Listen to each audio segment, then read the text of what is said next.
early. Sometimes it's good to be early.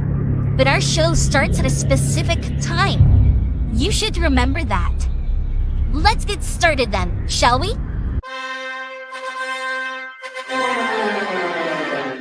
Dillon, I don't give a what you think about a co-host and freshen up my show. It might not be flashy, but sometimes you just got to toss another person to make a statement. My show's about the people's podcast.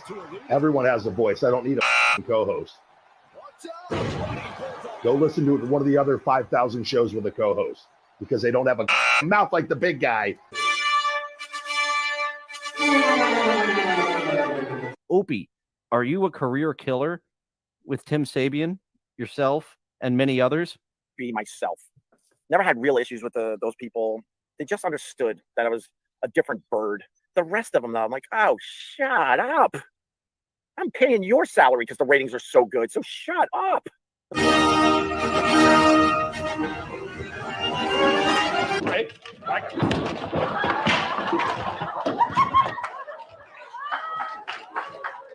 Live from Somewhere. it's Dillon.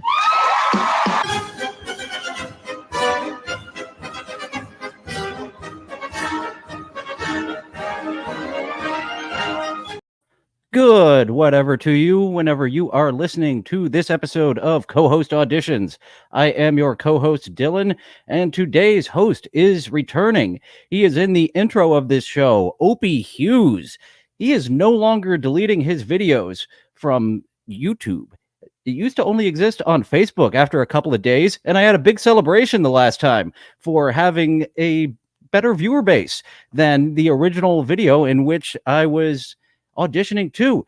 This is indeed my self-taped audition to be the co-host of Opie. He has gone through some co-hosts in his day, had a falling out with, I guess, all of them, or they died before the falling out could happen. In the case of Carl Ruiz, depending on who you ask. But the chef Ruiz was definitely starting to realize Opie wasn't exactly what he wanted to stick around for, like Anthony Cumia and Jim Norton both found out. And I did get a request to revisit Opie in the comments recently, so hopefully this will be like Opie number 2 rather than Opie number 3. Opie number 2 blew up. The algorithm didn't catch on to Opie number 3. So we have a video that was just 4 hours ago Opie put out. It does appear he gets a co-host later on in this episode, so we will jump to another one after that happens. I can fill in that second spot, or maybe I'll be the third mic. We'll see how it goes once we reach that position. And Opie here, you see he's got a Mack truck hat on. I've got a food truck hat on, both wearing black. Look at us as our Killer Bees tag team. Well, I said Killer Bees. I should have been wearing yellow if I was going to reference that specific 1980s wrestling tag team. Anyways, what's going on this morning? Good morning. All right. 3 seconds of dead air is going on this morning. I want to start with something from my other podcast, Comedy Quick Hits with Opie. You can find that podcast wherever you. Ooh, we will have to check that out soon. Comedy Quick Hits. That sounds like only the clips, actually. Sounds like the same podcast, but just the clips. So I wonder if that is a different podcast, because Carl Hamburger has been returning to Opie, and Opie's been clipping all the worst clips, so Mr. Hamburger doesn't need to go through it. Whereas I'm doing an audition here. I'm trying to work off of Opie, show him how I'm like off the cuff. Where you get your podcast. Check this out. A clip from Comedy Quick Hits with Opie. I don't do that crap. That's why My other podcast, where I just rebroadcast what I did on Sirius XM before they banned me from the building for taking audio and video of a employee pooping. I would indeed love to be Opie's co-host to get on the beach, A. Smith, but it appears I could join him at Gebhardt's only. He doesn't allow people over to his beach house, but over at the deck at Gebhardt's, he does allow people to be the second mic. I just hung up the phone. Well, except for later on when we see, I could broadcast from this exact position, broadcast, live stream, whatever, and be Opie's co-host. He does allow that, just like he did with Cardiff and Corndiff. Yum, yum, yum. Yum, yum, yum. for a little while, and that's when he was really starting to hit on all cylinders. But he was like, no, I only like to hit on some cylinders. Let's not have the vegetable garden back. And I was like, you know what? I gotta go. Yeah, but That's not my style, guys. It may be your style, but it ain't mine. But you look like a pussy just hanging up. We were totally confused. You didn't even say the first time you're on the phone, hey guys, I thought we agreed to this. You know what? I'm telling you, man to man, that it never got to us that we couldn't talk about Pam, because you know what? We wouldn't have agreed to this interview. You call me a pussy, I'm hanging up. Pussy. Opie didn't really introduce this very well, but we do have the picture here to tell you this is Tommy Lee, who he is annoying. And that's actually where Opie really shined, when he was annoying the ever-living fuck out of guests.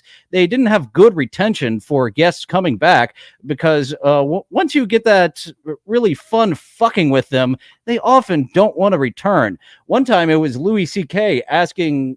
Rumsfeld, asking Donald Rumsfeld if he was a lizard person, and Rumsfeld refused to answer the question. He knew if he answered yes or no, it was bad for him, and Louis C.K. just asked for an hour straight, are you a lizard person? Oh, yes, and Spawn, I have not seen any of the actual Roland Loaf pinched coming out, so it does appear he had the common sense to not post that shit.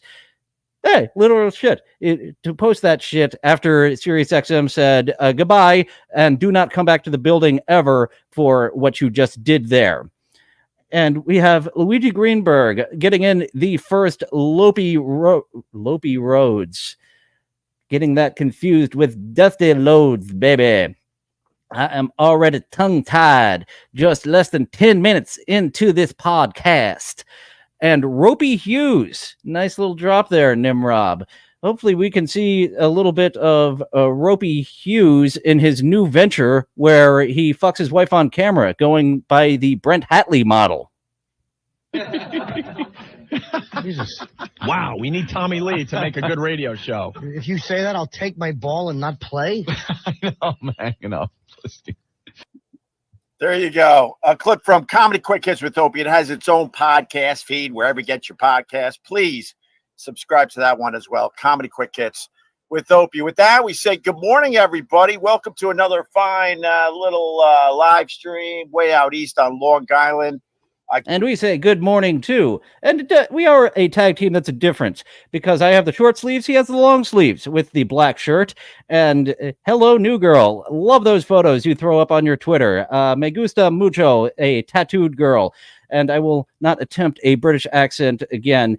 And I imagine when I did do that on stage, it was probably lame at best, but now I am out of practice. And as you pointed out, boy, it's extra shit. It is... pretty awful. I couldn't do it yesterday because it was... Why did I degenerate into a half-ass Cockney at the end of that when I said I wouldn't? Man, it was brutally, brutally bad weather. Does that make sense? Brutally bad weather at CBGB's this weekend. No, the rain was horrendous. It was coming down sideways. And my thing is I want to live stream from my deck in the summertime. So sometimes the rain even came up. If I'm not on, it basically means the weather is not cooperating. All right. With that, I say good morning to Robert Cowling. Good morning, Cupcake and Crew. Good morning, sir. Don't forget sending stars and super chats. Yes. He is still after those Facebook stars. That motivates me. A penny at a time. Very much like we found out about TikTok gifts, that many of them are a penny at a time. Of course it does. What's up, Gail? Good morning to you. Good morning, Jason. How are you? Aluminum, what's up? John Courts down there in Philly. What's going on? How are you, brother? Hope you're doing all right. First, Aluminum Tarmac says first. I think you were first on the whole damn thing. All right, you get the bragging rights today, Aluminum. Who's watching the Olympics? Anybody watching the Olympics? Opie is very much like Mr. Imholt in this way, where he just reads the chat. So it has been a year. Going through a little squeaky teen voice there unintentionally, and he's still doing the same thing with the chats, as Imholt is still doing the same thing with the chats of just reading them and not incorporating them into the show. I think they're dull. I don't know what's going on, but I think the Olympics are dull. I think it sucks when you kind of know the results before they do their night coverage. It takes away from the whole damn thing. And then I don't know what's going on with the beach volleyball. This is what we tuned in for. The Opie voice. What's the deal with the boner-inducing beach volleyball? Why is that an Olympic sport?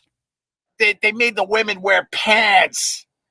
And the ratings plummeted 98.99%. No one's watching beach volleyball anymore. We watched because we liked watching the ladies, the gals, pulling out wedgies in between shots. And then you go to the gymnastics there, right? And they're wearing footy pajamas. And look at us. We are just stutterfuck brothers, Opie. Why are they wearing footy pajamas? What's going on with the Olympics? Are they too woke, man? They're woke. It's over safety rather than being too woke. They do want to be extra safe, and they're taking our titties away in order to be safe, as some women do. They take their titties away as a precaution against breast cancer, and that's their prerogative, but we miss those titties. They're probably too woke for most people, don't you think? I think so. Oh, Richie Rich, it's too early for who the man. Richie Rich. I guess not. Morning, who the man. Oh my God, am I going to be stumped? Who the man? It looks like he's been changing oil. No, I guess that's part of the hat pattern of the Mack truck hat, that it's kind of sort of camouflaged with that I've been changing oil in the garage type of look. Who the man. I'm going to go with Brittany Griner. What? I don't know. I pulled that one out of my wedgie because I still wear my tiny little bikini when I'm doing my beach volleyball. Of course I do. No, I don't. Don't start that. No, I don't do that. Don't start that. No. I never watched the Olympics, so never gave a shit. Even when I was in Hollywood, I never gave a shit about the big awards ceremonies. Yeah, just don't give a shit. So don't do it. I have about as much to say as Opie does. He's going kind of Seinfeldy with his Opie voice. What's the deal with taking the cleavage away from the volleyball? The beach volleyball knockers are why we tuned in. Do it. I think Brittany Griner, for the simple fact, sometimes the who the man is just basic, simple stuff. And the women's basketball team, they had to play Japan yesterday. And Brittany Griner, I don't know, she's a giant, and she has a deeper voice than me. And she walks around shirtless, but I guess she's a woman. I don't know. I don't know what defines a woman in 2024. That's up to you. Thank God. But I think Brittany Griner's Pekka, but still having titties does make a woman in 2024, so I do have to be careful if I go back to the THC and it starts inflating my titties, my man boobies, after prolonged use. Boy, that won't be a problem until I'm later in life. Well, I'm getting closer to midlife, and damn that high of pot for giving me knockers. I'm going to have the rock surgery in order to take these Samoan knockers down to a nice pec size again before I show them off. And I can claim it was a joke the entire time. No, I never had titties. That was just part of a gag. The man, and don't get pissed off at this for the simple fact. Look, we're going to dumb it down for you. That the women's basketball team had to play Japan, and Brittany Griner looked like Godzilla in Tokyo. Oh my God! So I think nice new reference. Haven't heard that one before. Haven't heard it about Howard Stern talking about Japan about a dozen times. I think I'm going to give it to her today, Richie Rich. If you haven't seen the pictures of the women's basketball team playing Japan and the height difference, please, I mean, that's the fun stuff. That's the fun stuff that gets us away from fighting whether it's going to be Trump or Harris. Who's weirder, Trump or Harris? Man, those Republicans. Getting into politics already, Opie. Are you going to actually take a stance for the second time since we've been covering you? And I haven't covered you in quite a while. I would rather guess that fart indeed spawned, but I don't remember that bit. I remember a lot the 20-gallon drum challenge, and Opie was so disappointed that the lawyers got in and said, no, you can't put women's in a 50-gallon drum, I think it was. And they had the bigger woman, they had to get an even bigger drum in order to drop spiders and scorpions in. Why can't we shove wiffle ball bats up women's vaginas anymore? We have to have stupid stand-up comedians in instead. Republicans are weird. It's not the worst marketing campaign, because now everyone's coming out and pointing out why the Republicans are weird. And then the Republicans are like, oh yeah, what about you guys? You guys are also weird. Yep, that's brand new. Hasn't been being done since the beginning of political systems. And every year, election year in my adult life, I've been like, all right, this is the year that obviously we have got two such unelectable people that we are going to give 5% to the third party. That is the goal. Republicans, Libertarians, and Democrats, Green Party. The goal is just to get that 5% and get them to be equally as represented. They're not going to get elected. We just need a 5% to throw a monkey wrench into the duopoly. And nope, not going to happen. I got my blue hat on. I got my red hat on. That's my team. They do my thinking for me. So now we're fighting over who's weirder, the Republicans or the Democrats. My God. But Richie Rich, good to see you, my brother. Scott Arsenal, good morning, good morning, good morning. Wow, look at how the styles have changed. Looks like we are at the end of the MSNOP segment, Nimrob. He just touched on the politics, and now we are going forward with reading chats. Since back in the day. Opie looking very Metro in the thumbnail there. Metro, is that good? Oh, Metro in what thumbnail? Wait, is Metro good or bad? Metro good or bad? Metro good or bad? Are you talking about one of my thumbnails where I had my COVID hair and I grew out my hair for the last time? The next time my hair will be that long, it'll be in a goddamn coffin somewhere. But during the COVID, I grew my hair out long. I grew it down to my shoulders.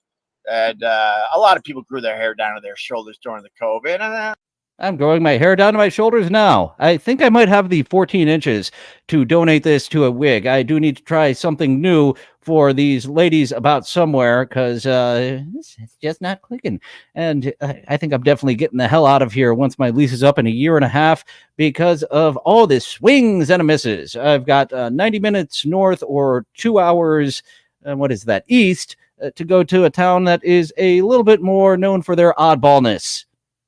Or one of the two film towns, Atlanta, Louisiana. I would like to attempt that horse shit again.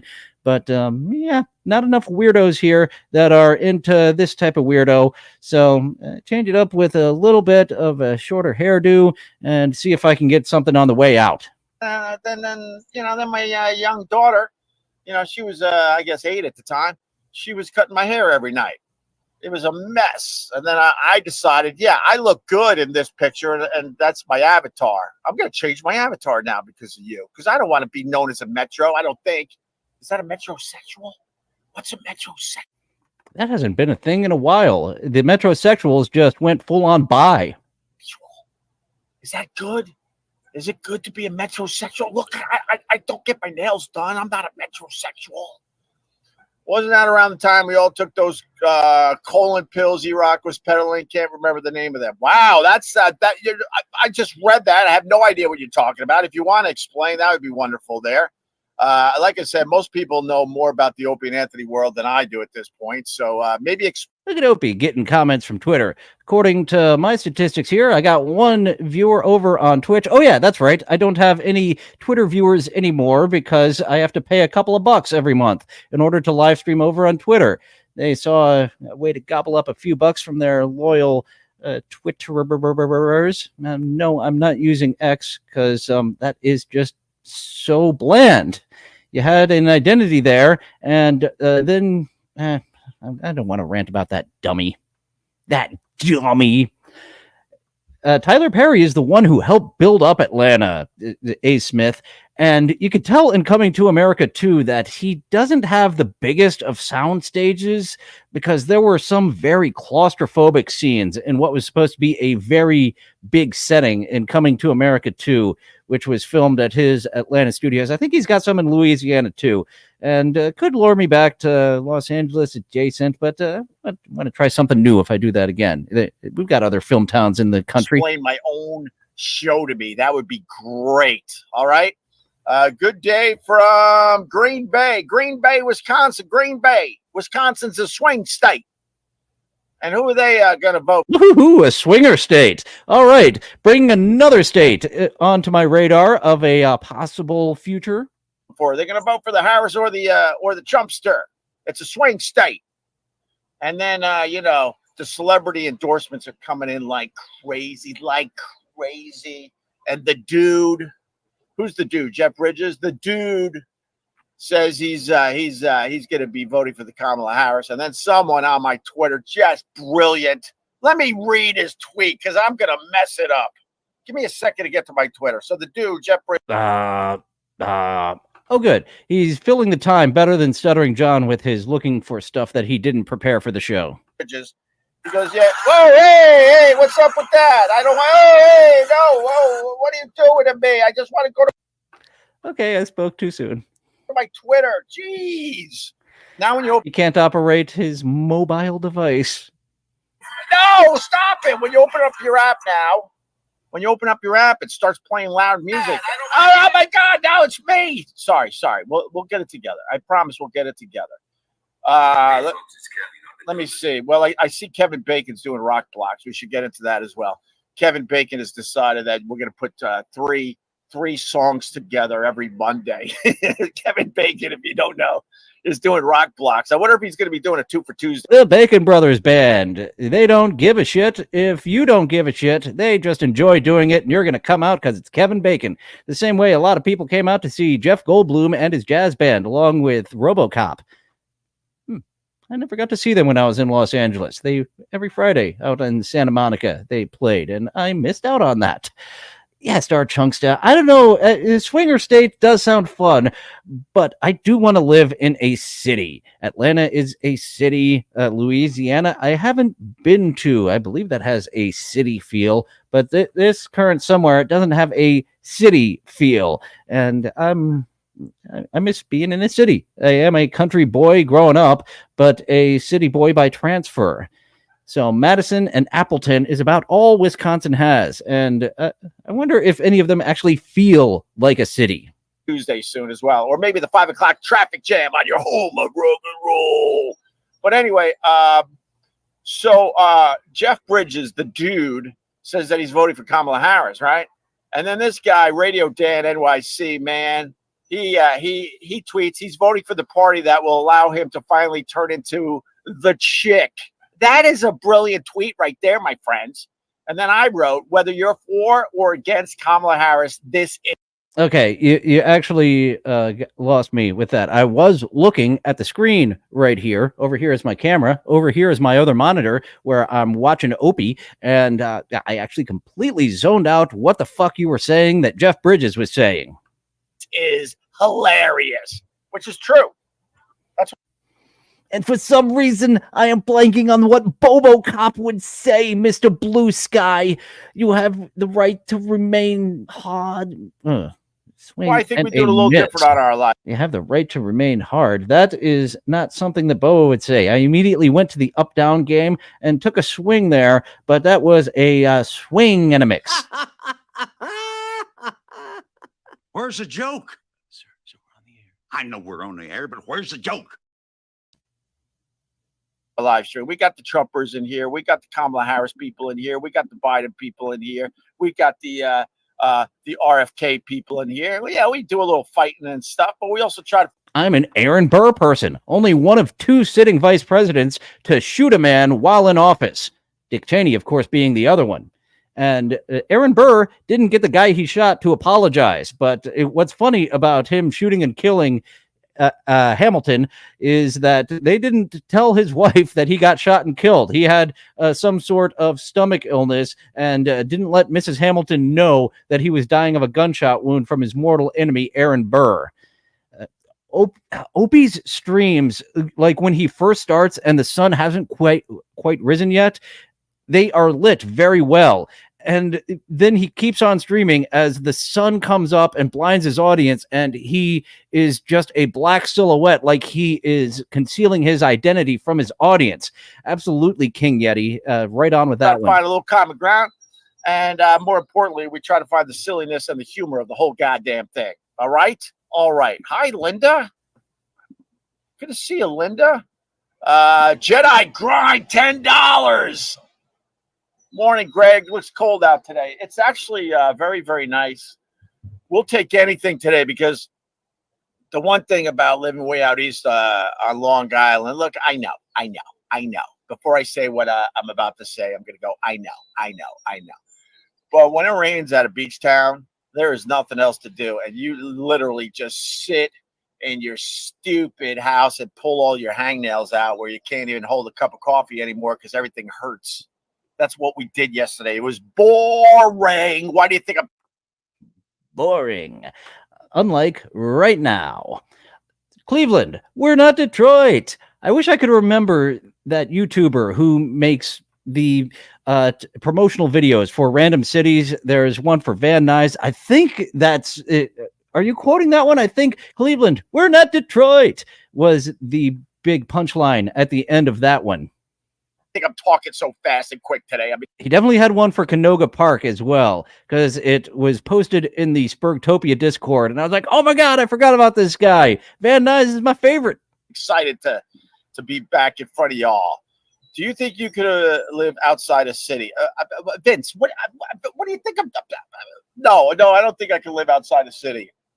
Looks around, looks to his left, looks to his right.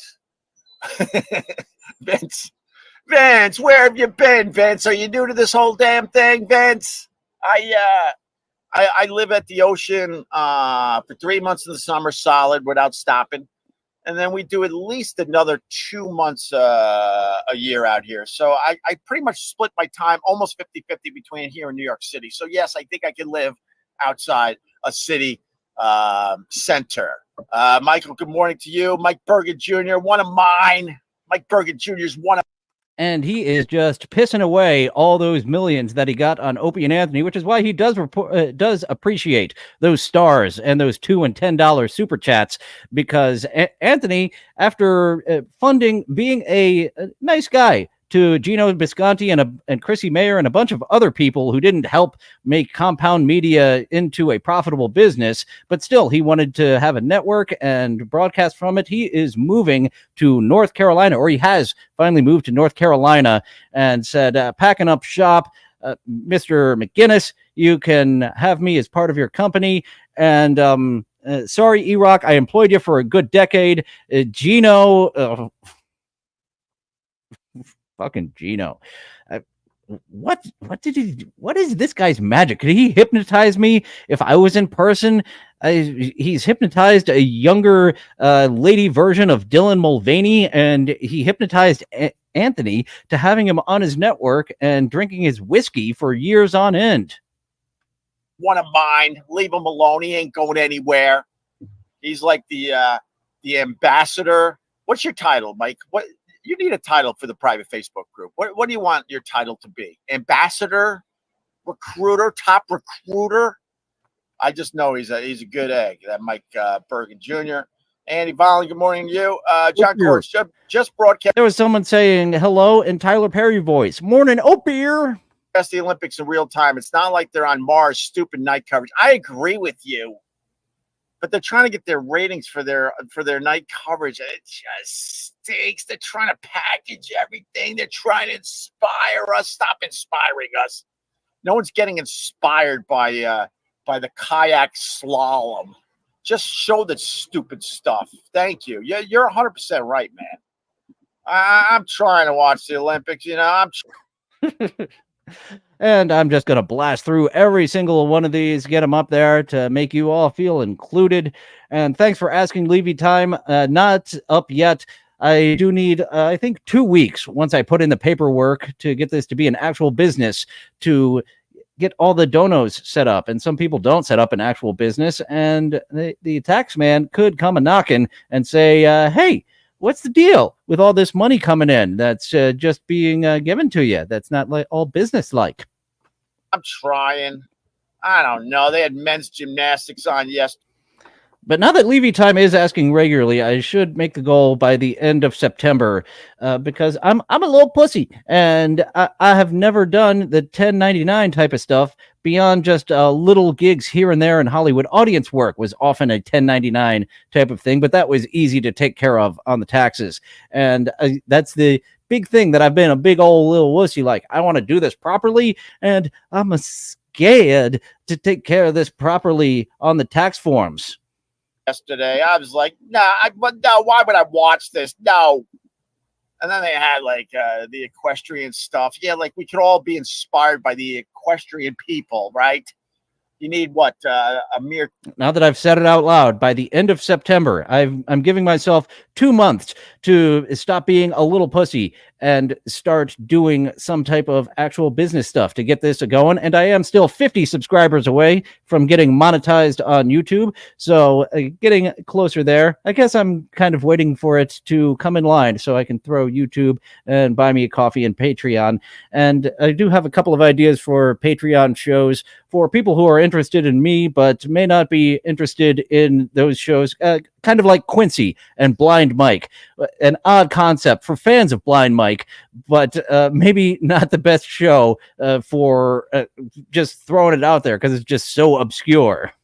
$3 million just to get into the sport. But yeah, we can all do that. We can all be inspired by that. William Howard Taff. Hey, Hope, good to see you streaming, bro. How you doing? I've been streaming for years, William. Are you just finally figuring this out? No, welcome. He's been dead nearly 100 years. Well, I guess not nearly 100 years. He was president 100 years ago. But give the zombie a chance to catch up with the surroundings around him, Hope. To our little crew. I got a guest today. It's Ron the winner. Hi, everybody. Good morning. Oof. I've heard some complaints about my voice, but oh boy, what a voice on this man. Ron, can you hear me? All right, you can hear me, right? Yeah, I can hear you. Oh, okay. You were just doing a thing there. That's not your voice. And it does appear he has a co-host for the rest of this show. So let's go on to a different video. That was from earlier today. And this next one is from 5 days ago. That's when I saw the cockroaches. And I just dropped the needle here in the middle somewhere. Don't move around. But then my stupid brain goes, I gotta see this guy's. I gotta see this guy's bathroom. So go ahead. I wonder how I get on that guest list of Opies, because he indeed used to have real guests. And I loved, it's become infamous, the video where he's walking down the streets of New York and doing spins. Joe Rogan, come on my show, Joe Rogan. No, Ope. When you tried to be big shit and made me wait to come in the studio for an hour, that gave me a bad taste in my mouth. And Jimmy and Anthony, they apologized to me because you wanted to feel like you were in charge instead of allowing the comedians who are taking time getting up early. Comedians aren't early people. They have night gigs and they often stay up late. So very rude in order to feel like that you got power. I go, hey, do you mind if I use your bathroom? He's like, it's over there. He didn't say yes. He didn't say no. He just kind of went, it's over there. I walk into the bathroom. The toilet completely unusable, completely gray. I wouldn't say it was brown water. It was like gray. It was grayish. So it sounds like it was an older upper decker that someone gave that, since the water is not brown, but it's like gray. The turd has degraded over time, but it's still in that upper tank. Muddy water. Which is one of the reasons that public toilets don't have that easily removable back anymore. But it wasn't mud from what you would think it would be in a hoarder's apartment in New York City, but unusable, completely gray, like with a hint of brown. But the gray was like if you took a powder cement and just dumped it in the toilet. It looked kind of like that. The sink used to be white, but it wasn't white anymore, and that was just filled with sinks made by Reginald Dolezal. I don't even know what, mold, maybe grime, built up grime from 50 years. You can't use the sink. And then at this point, I'm also noticing like there is no way to clean yourself in this bathroom. There's no shower anymore. I think there might have been some kind of bathtub over here, but there's no bathtub anymore. That's long gone because that's now piled up with stuff where the bathtub used to be. And I'm like, how the hell? A hoarder house, a bathroom is just a fantastic box that is not filled yet, because those people, well, what do we need to use that shower for? We're going to be like Fluff Dumpster. We will just have our essence go out there into the world. They can't smell the cat piss in their house, so they can't smell their self after a little while. Does this guy live like this? And then at that point, he told us it's his birthday. He's 77 years old. He's been fighting with the city for years, and they're coming to get him. And at this point, I'm like, hey, why don't we? All right, we missed the beginning of this story, but this man who owns this bathroom is a paranoid schizophrenic hoarder. So fun little middle ground story. Middle ground? A fun little in the middle of the story we came in there. I'm just tripping over my words again, twice in 35 minutes. It's all right for a stutter fuck. That's not a bad record, Mr. Stutter Fuckery. That's unfortunate that Mr. Blue Sky's floor is lava. Mine is carpet, so that is a better material to have on your floor than lava. Why don't we talk in the hall, you know? I think it'd be better to talk in the hall. So we're talking in the hall, and he gives us his life story. He's like a physics professor, but, you know, he never went completely for it because he was living in a rent stabilized apartment. So he didn't have the motivation to have to make a lot of money because he had very, very cheap rent. And as we're talking to this guy, and he's telling us it's his birthday, and I just wanted to hug the guy because now I'm feeling sorry for the guy. But I'm like, yeah, maybe you shouldn't hug the guy. God knows what's going to jump off his damn butt. A. Smith had to turn down the crazy cat lady because the cat piss smell just followed her around everywhere. And that is a good reason to not enter. Just imagine what the rest of her smells like once you get down there and it smells like rotten fish instead of the catch of the day. Body, but he seemed incredibly normal.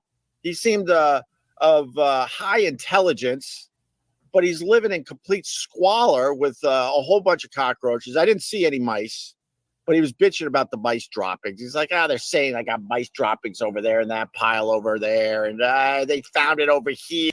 Oh, good. The mice are keeping them in a pile. Usually mice just let them drop. Those are very considerate mice to put their shit in a pile for you instead of just letting it drop where it is. And Mr. Cardinal, you're right. This does sound like the trip to Pat from Moonaki's trailer. Very similar type. We missed out who this is, but Opie is in a rent-controlled, I have no motivation to keep this place clean. It is very cheap, and they're not going to take it away from me or up my rent. Here, there was some old clock that hasn't been wound. And this is what Kramer's apartment would be like. I think that was the actual story behind the real Kramer, that it was rent controlled. And there was some type of New York ordinance where performers got a certain amount of tax-free or rent off. I remember Larry David saying something about that, of artists getting some type of help with rent in New York at that time. In God knows how many years. And we're just talking to the guy outside his apartment, like I said, and he's all bummed that he's fighting the city. And then the other tenants are coming home from work, and they're just huffing and puffing as they walk by this guy, because obviously the rest of the building, it's a very small brownstone that might have 6 to 8 apartments. They're all in on it. They can't wait for the city to take this guy's apartment and throw it on the goddamn sidewalk. And then on the That would be a hell of a lot of work to sawzall the apartment out of the building and throw it out and then start to reconstruct a new apartment around it. That would be a fun little exercise, but worth too much work. Yeah, might just want to fumigate and go from there. J.R. Carr, I have got a year of co-host auditions behind me, so there is what people can see, and this was really a result of Casey Armstrong having a terrible show and refusing to improve it. He would not return my emails of please hold co-host auditions. You can have me for a week. You don't even need to choose me, but please, you have so much goodwill built up in the Stern Show community, and you're presenting unwatchable dreck. So that is how I was like, all right, if Casey won't have me as co-host, I'll just be my own damn co-host. On the way out, he's like offering us snacks from his little snack thing. He's like, and Matt's like, Matt didn't want to be rude, you know? And so he's like, I don't know, I guess I could take some Fun Dip for my daughter. He was I wouldn't take any food from that apartment. Joe's apartment, that was a fun little spin-off of little MTV bumpers. Unfortunately, the taxi guy from the MTV bumpers didn't get his own movie like Joe's apartment, but the original Joe, he didn't make it to the big screen. They got them a nice fancy-dancy actor like Jerry O'Connell rather than just some guy that they had around New York City and paid $50 a day to film a whole bunch of sketches all in a row with their stop-motion animation. That had to be stop motion animation in the mid-90s, right? I don't think it was CGI cockroaches at the time. Been a long time since I watched that movie. But I do remember that Joe just thinking, let me be the drummer for your band, and had no skills as a drummer. That was a fun little thing that I thought myself, like, oh, of course you could be a drummer for the band. Anyone could be a drummer. And Joe thought the same thing, and he was very wrong. He was never going to give it to his daughter, but he didn't want to be rude. And I was like, I'm on a diet. I would, but I'm on a diet. He's like, but it's Fun Dip. I'm like, I know. Man, why don't you take mine? So, Matt walked out of there with 2 Fun Dips. The kid walked out with nothing but itchy skin. As I said in Coming to America, Spurg Snake, what a fantastic city. So free, you can just throw your garbage onto the street. I was going to film. I wanted to film this guy so bad, but then the problem with me is if I start to get to like know you as a person, then I can't do stuff like that. So I had my camera ready to go to do a quick pan of his apartment. And then I was like, I just can't do this. Mm. And then me and Matt walked home, and he's like, those speakers are absolutely amazing. I'm like, are you really coming back and getting them? He's like, hell fucking yeah. Hell yeah. Maybe Matt has been his co-host from time to time. Maybe he's dropped in at Gebhardt's. I'm unfamiliar with Opie's buddies, but he's got no buddies left from the O&A days. Yeah.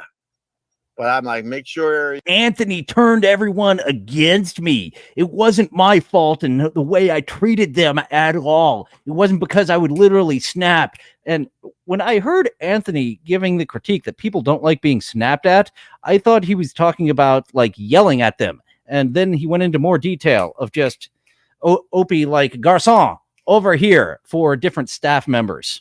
You check out everything, because who knows what's living inside the cabinets, because they were big. They were like, is that 2 feet? Probably 2 feet across. And yeah, probably about 2 feet high. They were probably 2x2ers with a deepness to them too, like a deepness with a little angle. So you can put them in a corner, but I can only imagine what might be inside these things. Cause as you know, like, a speaker box, there's not a lot in there, there's a lot of hollowness. But then the guy's like, why don't I could just give you the actual speakers if you want just the speakers, and then you can build your own cabinet. Do not take anything from a hoarder's house. No, I don't want your fucking speakers. They have bed bugs and cockroaches, which will then infest my house. So, but that Oh, I was just starting to get down to your beat, Opie. Do some beatboxing. Do some more songs with your mouth. That made for quite an ending to my New York City run before I. Usually, the favorite songs made with the mouth that I hear are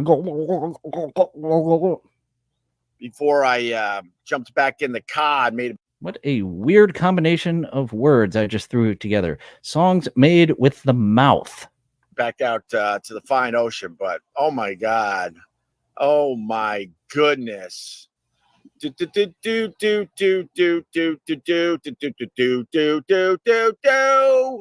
Grind giving me $10. What's up, Jedi? Greg, I'm trying to send you a customized Opie Radio Mets baseball jersey. You have seen my X message. I understand if you don't want to give out the address. Oh, hi, Jedi. Oh, geez, I didn't get back to you. You're right. What a lovely gesture. I just don't know.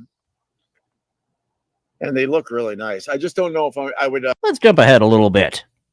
Looks like he's getting away from that hoarder story and on to a little bit later in the show. Piles and piles of stuff all over. Oh, nope. He's still on the hoarder story. Several minutes later. That's what this whole 49-minute episode is about. And if you are a good storyteller, you can really paint a picture and get into what's up with this hoarder's house in 49 minutes. Over the place. What's up, Ted Palawada? How are you? You good, buddy? Hope you're good, buddy. The hoarders always say, I'll get around to it. No, the hoarders don't want to throw anything out. That's the problem. That's the hoarder shows on TV were just so exhausting because that was fucking traumatizing, hoarders. Then you had the offshoot hoarding, which took place over many months with a therapist, and they were actually doing it well for the mental health of the hoarder, but us viewers didn't get to see a complete mental and emotional breakdown of those people who hold just so much emotional attachment to things that they could not let them go. So that was just a fucking traumatic experience that hoarders put them through of like, we're doing this in a few days. And I didn't like when the producers of both Hoarders and Intervention, maybe it was the network, was like, we need more than one per week. We need 2 per week, when there is just so much that can be taken from one episode. The same with the Age Gap Love. They had like 5 different couples, and that was a UK show. And really, I just wanted a whole 60 minutes with each of the Age Gap couples from Age Gap Love. Love on the Spectrum, another fun one that it makes sense. Actually, the format to me works better of flashing back and forth between a few of the autism people on Love on the Spectrum. That lady in Burbank, she is good looking, and she would, if you're not an animator, she doesn't want a damn thing to do with you. Her autism has her completely obsessed with cartoons. Finally, the family gets together and they're like, they're going to burn your house down. They're going to condemn your house. We got to clean this up or you're going to lose everything. So then everyone meets at the hoarder's house, right? Family and friends, like, okay, here's the day. They're going to throw out some stuff. And then they start with like, okay, this folder. All right, let's get rid of this. And the hoarder's like, well, wait, I don't know. You see the folder. It means so much to, why does it mean so much? Well, I picked it up outside the school in a dumpster, and I don't know. I think someday I might have a use for the folder. Crafty people are the fucking worst, because really they could use that fucking coat hanger and break it into pieces and use it into their art. But unfortunately, you do have to have a little bit of organization to do that type of stuff. So can I think about it? Okay, and they put the a folder aside as you're looking at a mountain of crap you got to get through. All right, how about these spoons? I see you got 1,000 spoons. Can we at least this box of spoons? Well, I might. Matt Paxton, I recall that guy, and I saw in my hometown of Westminster, Maryland one time, the 1-800 Junk truck. I was like, oh, people actually get those outside of Hoarders. Nope, they were filming an episode of Hoarders in downtown Westminster, and it was one of the poop people. It was so shocking the first time that you saw a flat very dead cats all around the house, and just buckets of shit sitting around. And then when it became like, oh, there's no dead animals or poop in this hoarder's house, lame.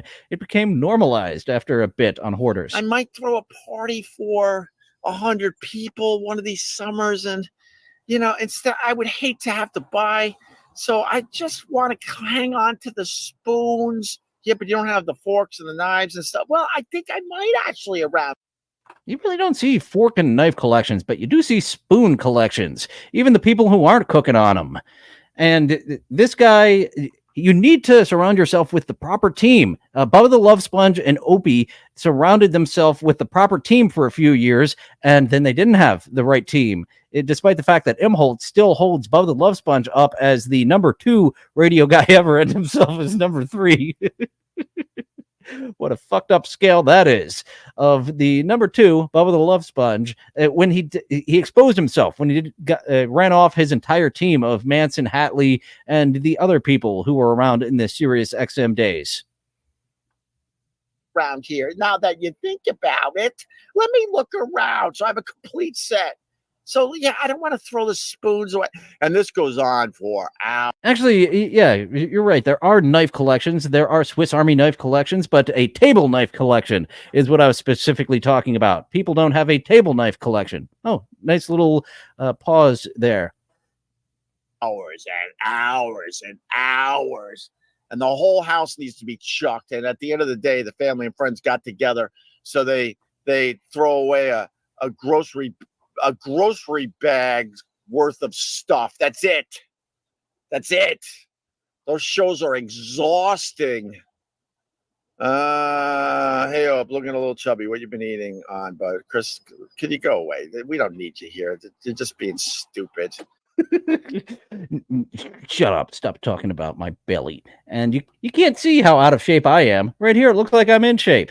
And I'm going to stop talking about how one of these days I'm going to get in shape, because that's very Imholty of me to be like, yeah, I'm going to do that.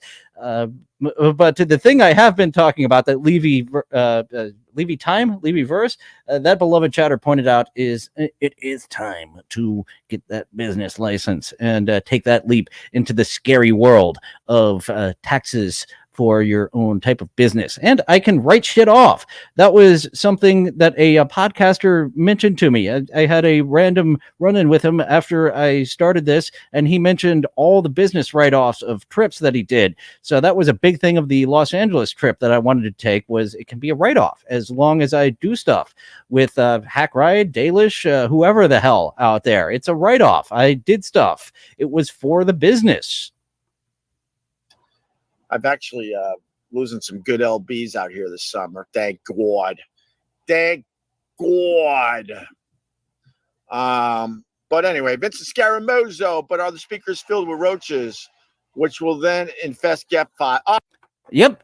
Thank you for getting to that point. It's fun that I jumped ahead like 10 minutes, and this is still a talking point. Oh, no, Matt's not stupid.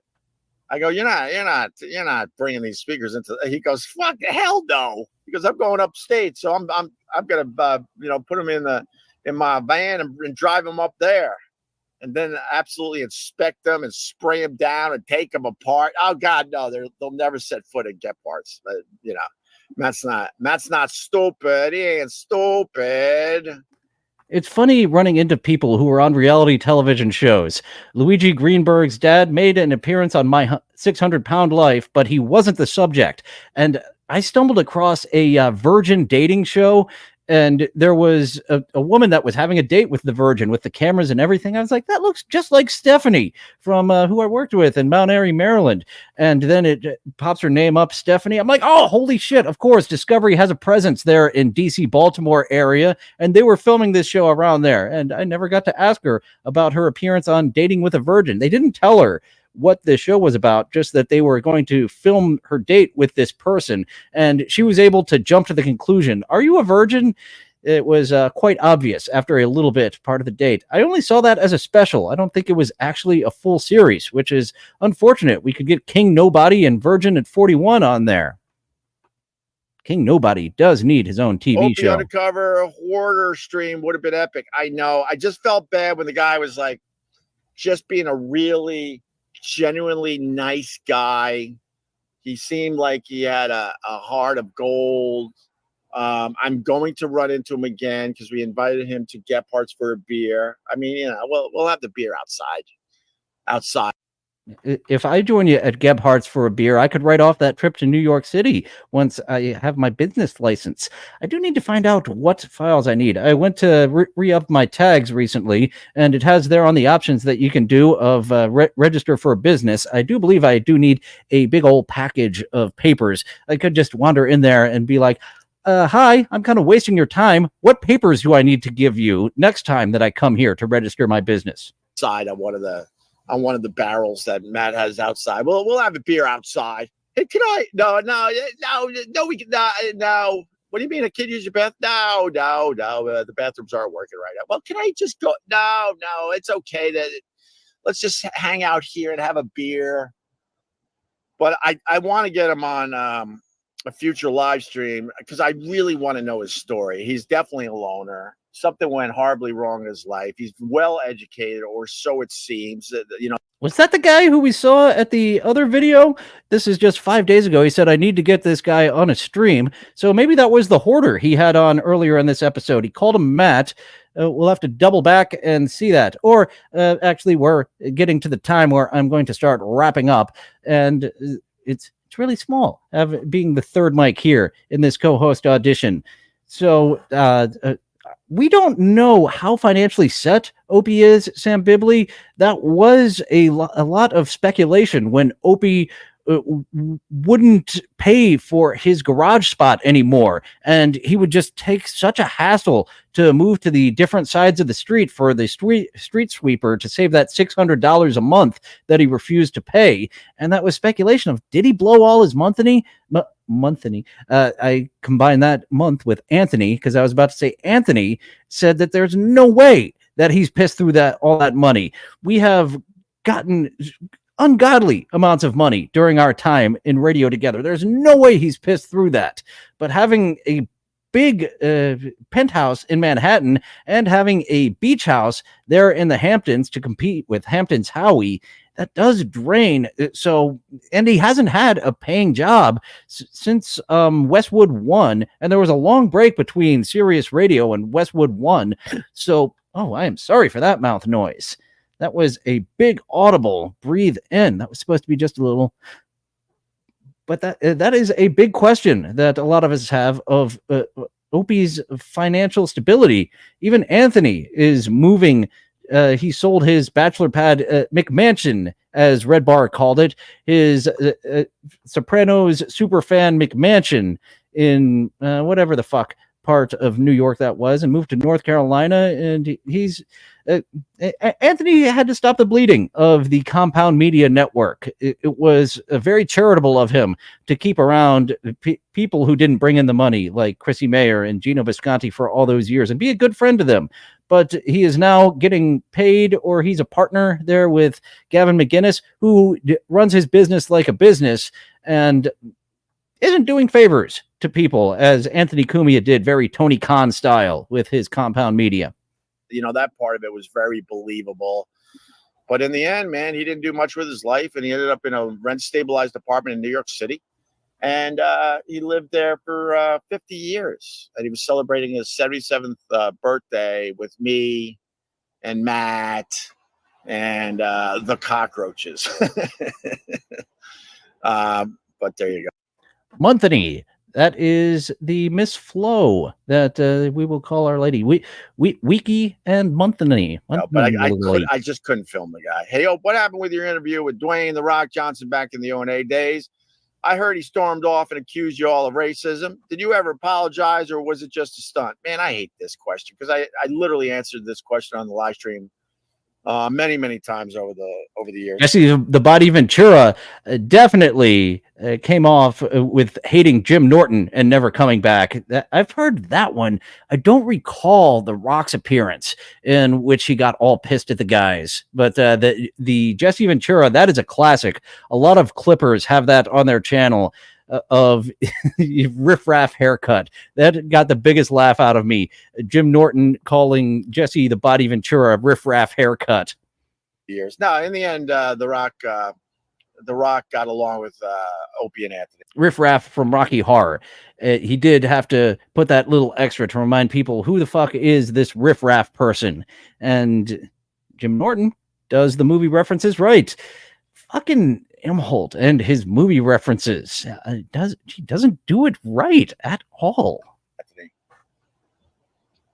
It was a misunderstanding. A guy that was running a wrestling site well, I don't even know if it was the guy himself, but I think you have to blame the guy because he was in charge of the site, but he blamed it on people that were working for his wrestling site. And there was a lot of racist stuff on his site.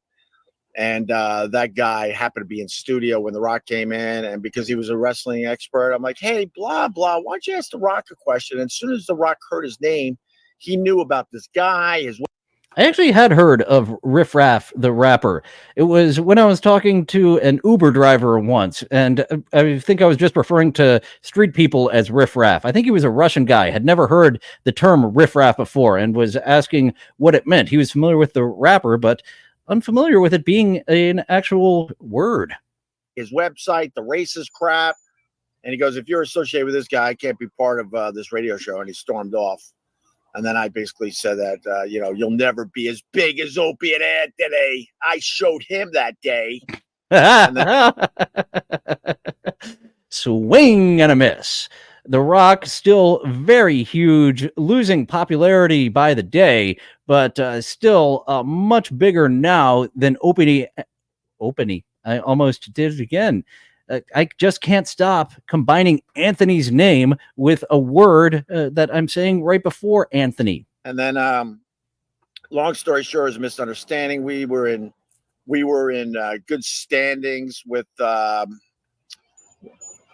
lost my place. Okay, good standings with the WWE, and we all worked it out. And then the Rock. Vince McMahon heard your XFL pre-show once and said, "What the fuck am I wasting this money on these two dopes for? Fucking cancel it. Call it off." And he still wasted money on the XFL for quite a little while longer. Good point, Rogue Diva. The Opie, Anthony, and Jim, absolute gold together.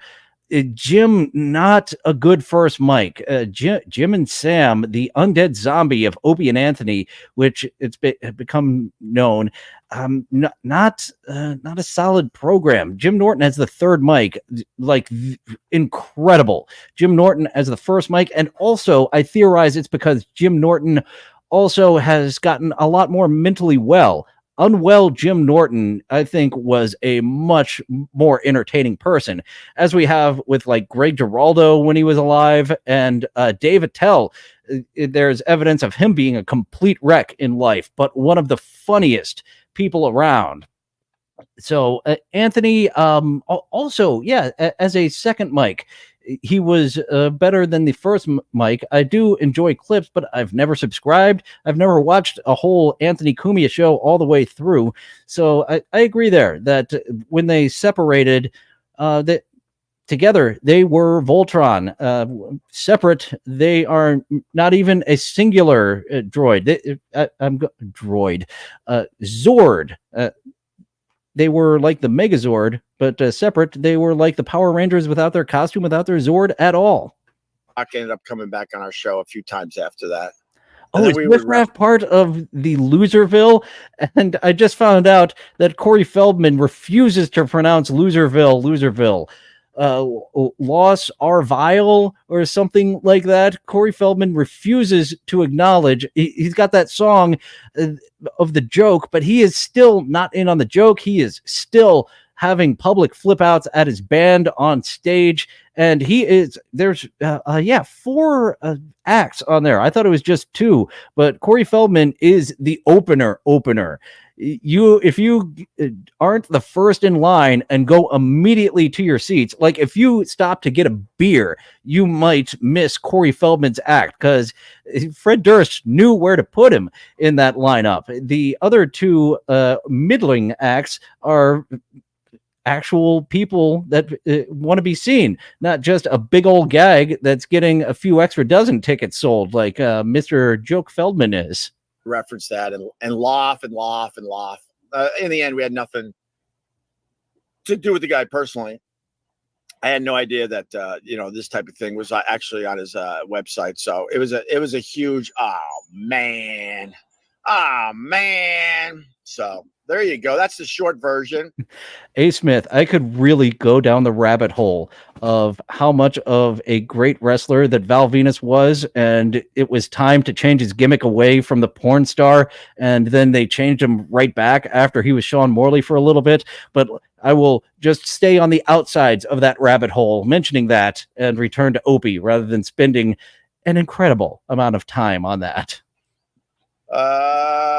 Joseph, oh my God, I'm itching already. Oh, from the Hoarder story? Yeah, man. I've listened to Ope for years. He's not a racist. Don't listen to the haters, bro. Mr. Cardinal, Lucky Louie could absolutely be on Successful Failures. I fucking loved Lucky Louie so much. It was a throwback to the old sitcoms of the 1960s and such, with sets that weren't, that it was supposed to be like theater on film, the old sitcoms. That's what they were, and that's what Louie was going for with Lucky Louie. I absolutely adored Lucky Louie, and as a super fan, when Pamela Adlon, she was his wife on that show, when she showed up in a guest starring role on Louie on FX, like I was like a super fan, like little teen girl screaming, "Oh, there's Pamela Adlon! There's his wife from Lucky Louie here on his FX show, Louie." Who's to call me a racist? That's stupid. No, I don't think I'm a racist at all. My brothers and sisters, God no. Is that the dumb crap being said today? Is that what's being said today? Every day it's some dumb thing, dumb crap being said. It's weird. I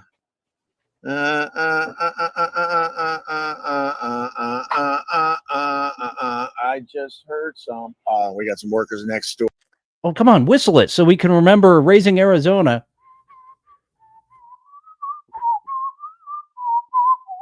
All right. Got some workers. Or hum it. You're not doing right, to remind us of Hi. And I forget his wife's name, but I do remember.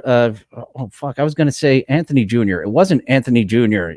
Nathan Jr. I think I got the best one. I think it's Nathan Jr. To redo a house pretty close to me. Cast Iron Kyle with the $5. Thank you, Cast Iron. Tuesday, August 3rd. Pamela Adlon has quite the resume. I didn't realize she was a child actor. And of course, King of the Hill fans, she was Bobby Hill and a few random voices throughout the years. I can't imagine in the reprise she's still going to be Bobby's voice, but certainly they've got to have her back. And I imagine that Lucky and Luann, they're both dead. So I imagine they both moved off. I was going to say to Dallas, but it's actually Bobby who is a chef in Dallas. So they won't be in Dallas. Maybe they're out in Louisiana. But and it's unfortunate that we've got the actor who played Dale filmed a few episodes and then he passed away. And we can't have the same voice for Khan. I don't think that Khan is part of the new season because he was voiced, I believe, by Toby Huss. Artie, the strongest man in the world. And it's now become a no-no if you're not that race to do a voice. When they did that with Big Mouth, Jenny Slate, well, my character is black and Jewish, so I cannot voice a character who I am not because woke Hollywood came down with the hammer, and that was really a budget cutting thing. We've got Hank Azaria who can play all these different characters. It wasn't. It was a budget thing to get the and yeah, that annoyed the shit out of me. Your character is half Jewish and half black. You've gone completely all the way around of being so non-racist that you're racist again. If the character is half Jewish and you can't play a character who is half Jewish and half black, that's like racism. That no, this character isn't me. This character is half you. 13th. I think I'm going to take the day off and go into the city and meet you at Get Fots, or will you be there? I'll bring some goodies. I don't know. I only go to the city like once a month. Excuse me, to get bills and check out in the apartment. So I mean, if we could get a little something going, I could try to get in there Tuesday, August. I bought them on DVD, Mr. Cardinal, and it has the unaired episode. The unaired episode, unfortunately, I didn't think was a really great episode. And Louis on FX, season 2 and season 3 to me are some of the best television ever. I fucking loved season 2 and season 3, especially of Louis. The first season and the fourth season I enjoyed, but 2 and 3 I put up there as some of the best television, period. August 13th, but the live from Gephardt's live stream will be back to normal on a regular basis in the fall. That's for sure. But I'm gonna. All right, back into the fall. So that's when I need to contact you and have my business license up and running for that business trip to be written off, and stop by Maryland and see family while I'm there. To come and be your second mic there at Gephardt's, where you're still just dropping mics there in a public place. You haven't learned that actually isn't a great idea to do. And an old man yelling at a cloud, Jim Cornette does it right. I don't watch wrestling anymore, but listening to Jim Cornette bitch about wrestling, that is fucking entertaining. I actually wish more of the Jim Cornette show was just the happy talk portion where he's just rambling on about whatever. Gonna soak up the rest of summer way out here on Long Island and hope that I don't have to really go back to the city until September. Ken Snyder, wow, breaking news, folks. I'm reading this now for the first time. Don Imus dead at 79. Rest in peace. What a trailblazer for the industry. He was only 79? Oh, wow. I didn't know that. That's certainly some breaking news. And then Thomas Chris.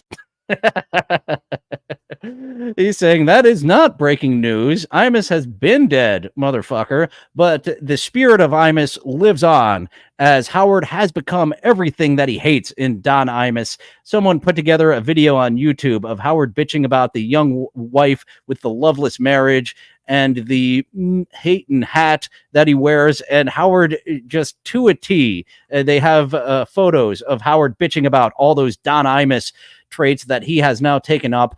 And we are going to spend a couple more minutes with Opie and then get on out of here. Let's see how he ends the episode. Let's see. We have 49 minutes, so let's jump ahead to 47:20 and see how Opie takes this out. Because he's a bore, and people get really bummed out when they actually get to hang out with him. I don't like Howard, but no way. When he's just babbling and has that pure honesty about his life, I gotta be honest. It's good damn radio. But the problem is, it was good radio, but now he has just started to sound like a Woody Allen character. He doesn't have that type of voice. But when I randomly tuned into him when I had the rental car, boy, oh, Beth, I don't like when she covers her beautiful body up with tattoos and needle. It could be like a disease in there that she's getting injected into her body. His show these days has so much nonsense around that good solid talk he has with Rob, and when he's opening up and just talking about his life. That shit is really, really good. I can't make this has actually become somewhat regular, Mr. Cardinal, of when I talk around the host of the episode rather than talk about them.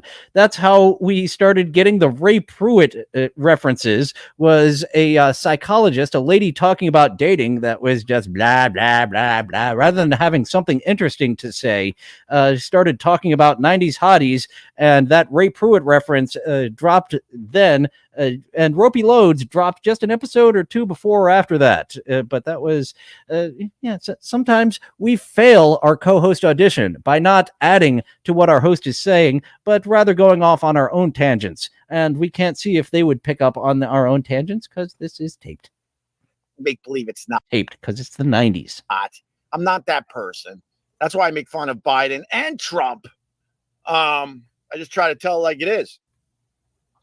But then there's so much horse shit with the phony phone calls and all that other garbage that just stinks.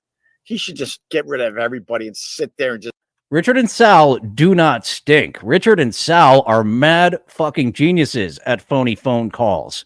Just babble, 2 hours a day with Robin. That should be his. It looks like that his chat got on a side track about Star Trek that he has just not gotten into at all, which I absolutely would have entertained a side tangent on Star Trek. Joe, for real.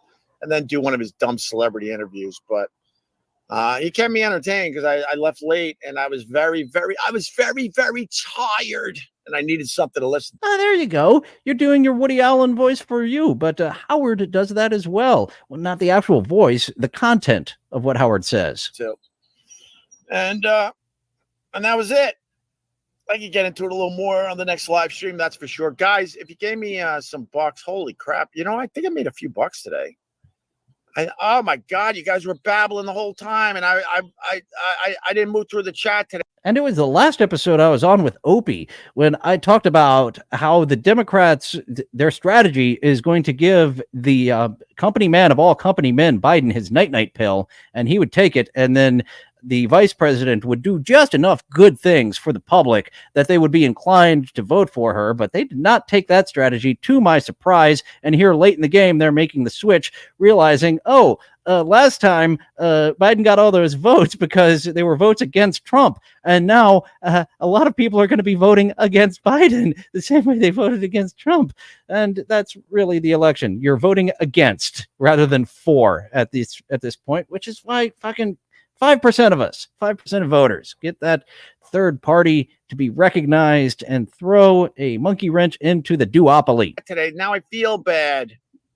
Definitely click on some stuff for me. That would be appreciated. Hit like on the way out of this thing because that helps get this in front of more people when I go live the next time. And I think that's it for today. All right, we'll talk soon. I'm done. I got to get more coffee. Guys, go. We're going. We are getting on out of here. And I do like Comedy Shaman's coverage, Mr. Cardinal. He was inspired by Red Bar, and Win by 2, inspired by Red Bar 2. I'm not a fan of his coverage. I don't really like what Win by 2 is doing over there. And Comedy Shaman, I have been enjoying what he's done. And because I'm a boomer, I fucked all up the appearance that I was supposed to have on Shaman's appearance. I don't get along with OBS, and I know it was my problem. And Comedy Shaman apologized for it being his problem, but I know that it was on my end of having a hard time getting the audio synced up that he was playing through OBS, because I have not been able to operate OBS at all. I am a boomer and a half with that OBS, and that is what I just assumed when he booked me, that he was going to be using StreamYard, as Dirty Dalish did when she had me on, and looking forward to having Dalish on for a chatting with when I return to 3 episodes per week, Tuesday through Thursday coming up. We'll see if I have my shit together enough for it to be next week that I return to 3 episodes a week, or it'll be a little bit later. But looking for a part 2 with that Dirty Dalish. I kind of lost the point that I was going to have there. Oh yes, Comedy Shaman. That my boomerism with OBS made his show look worse because it wasn't his fault. It was him not using StreamYard, because I'm like, everyone uses StreamYard, even the EV Mux. I don't know why over on Hackride's channel my audio works absolutely fine, even with that OBS that I was having a problem with. But actually, there is a streamer that kind of has a problem with me. He showed up here last week. We had what was his fucking face? Hipstar Alive, dropping some criticisms, doesn't like my voice, doesn't like my show content. And I thought this week was going to be a Hipstar Alive co-host audition. But I tuned in to a few episodes, and we have Steve Carell to give us a review of what it's like listening to Hipstar Alive. Loud noises! There is just a lot of noise for noise sake. And I think with a little bit more time, I do need to get a little bit better at this. I've got a year in, and we've got some corners that need to be helped out a little bit.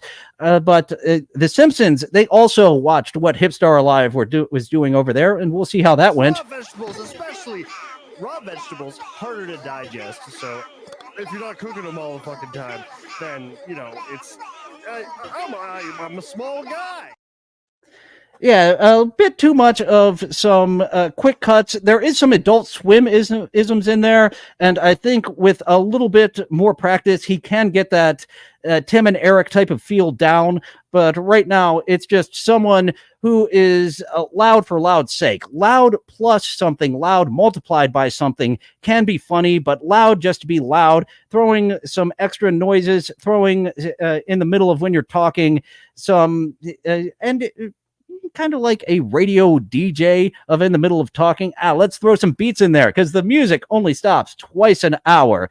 I will give this to Hipstar Alive though. Better than Win by 2. So I believe you've got something there.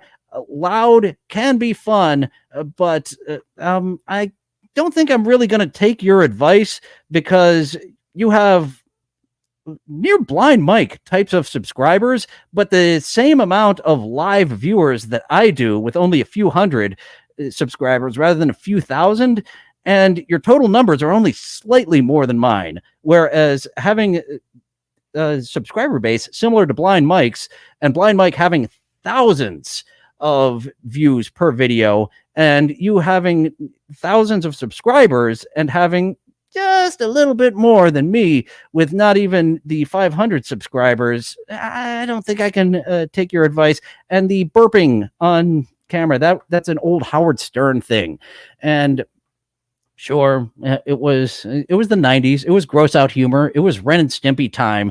But burping on mic, we have a mute button that we can hit right.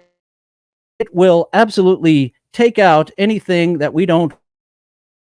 When I have a little mouth noise that I have to apologize for, I do it. It's not on purpose that I do a DSP snort or a burp into the microphone. So thank you for subscribing, Hipstar. I do believe you have something there. Your loudness and your Adult Swim style needs a little bit of work, but at least everyone is better than Win by 2, and both of us are easily better than the Quite Frankly podcast. You have to be absolutely just a boring drone to be worse than the Quite Frankly podcast, who have been doing this for years, and they still just call Howard Stern feckless. After dozens of episodes of Stern is feckless, feckless, feckless, feckless, feckless, they think it is still worth a listen. You need something else to do over there, Quite Frankly podcast. Fucking. But on to a little bit of a one-man show, because Opie thinks he is a one-man show without Anthony, without Jim, and so we have someone else who thinks he's a one-man show from TikTok. We like to get some related content from Russia Dickus. Russia Dickus? What a name there.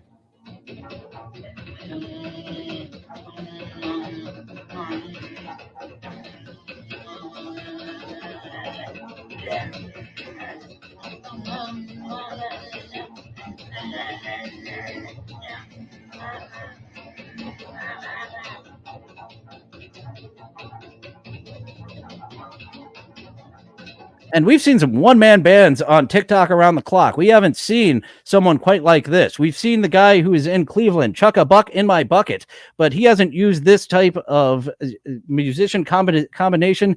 And we've also seen the man from, what country was it? Having a combination as well. Actually, I think it's this coming episode. We have another one-man band from somewhere in Asia. Not quite sure where he's from, doing his thing.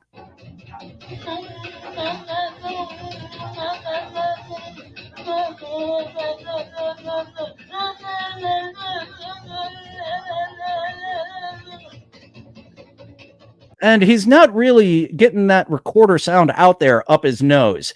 We're in this one-man band. We're getting mouth noises and we're getting some strumming there on that cello, but we're not really getting the rest of the instruments, the banjo and the recorder up the nose. So hopefully in his other videos, he's able to incorporate those a little bit more.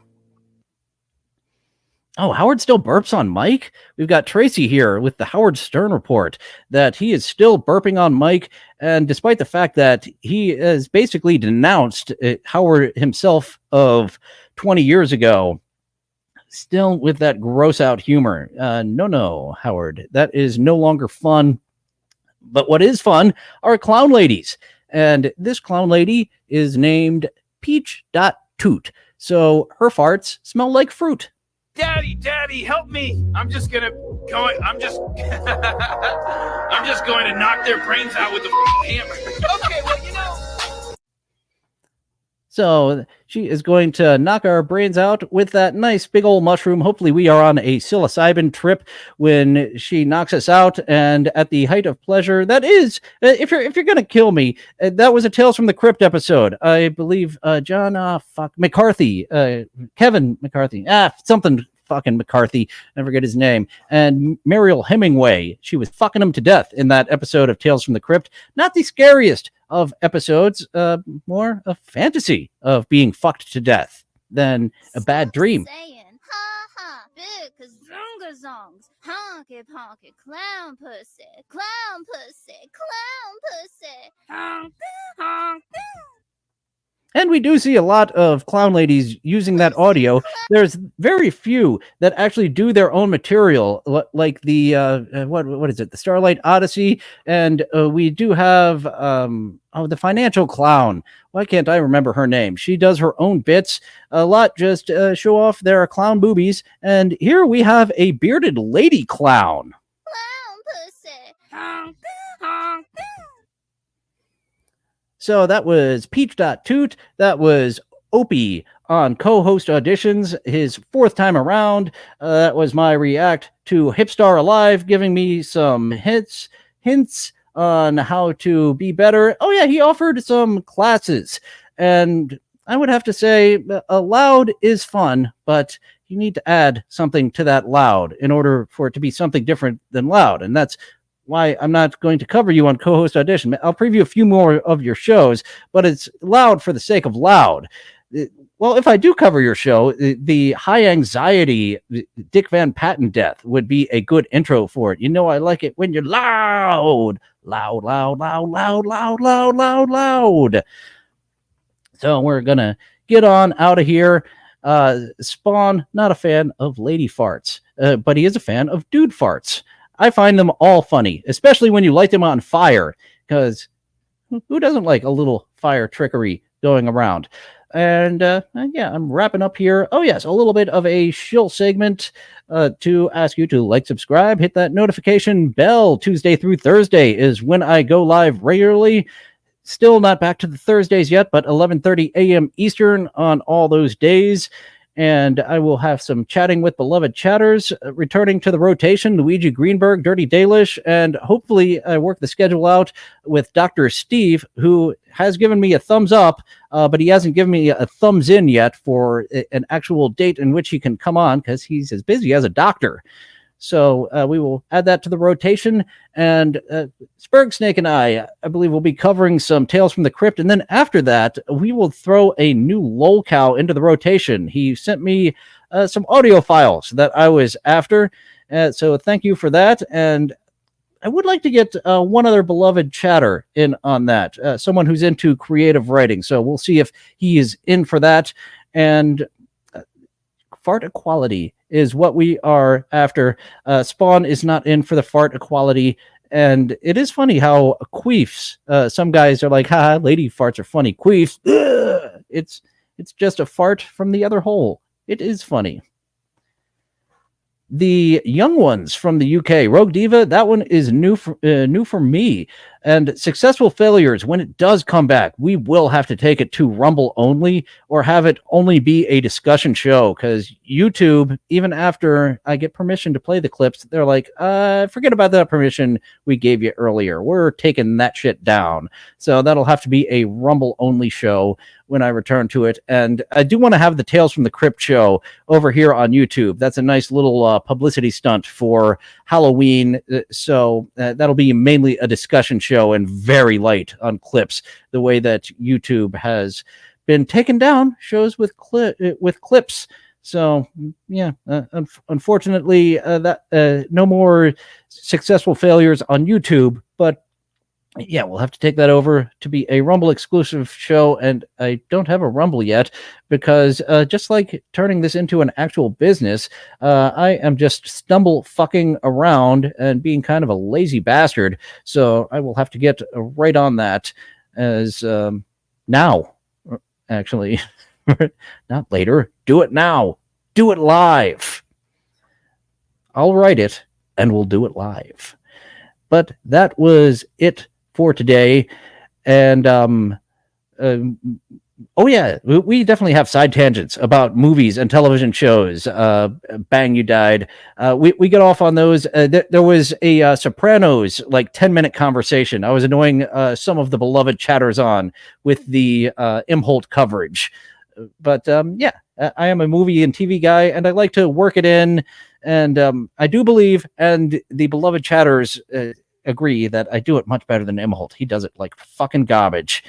And in another life, could have been friends with Imholt, but unfortunately he beats his wife and he doesn't do a good show. And he turned the begging parody into just plain old begging. So we do point and laugh at Aaron Imholt on the St. Cloud Moron Show, or as I have to remember to title it on Twitch, the St. Cloud Divorce Show, its original name, because you can't say moron in the title of a Twitch show. So thank you all for joining. Now feel free to go away. Well, it looks like that's all the time we have for today. Thank you for going on this adventure with me. It's fun being with friends. I'll see you next time. Bye now. Bye for now. Toodaloo. Au revoir. Auf Wiedersehen. Ciao.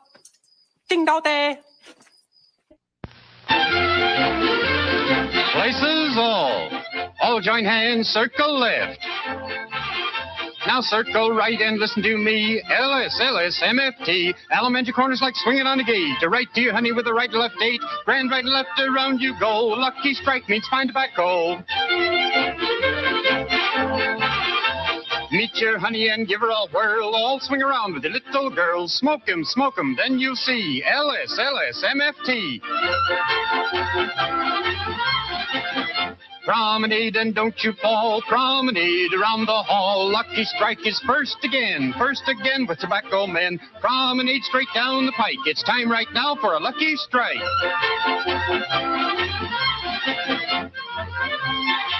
Yes, for smoking that you're bound to like, you just can't beat a lucky strike.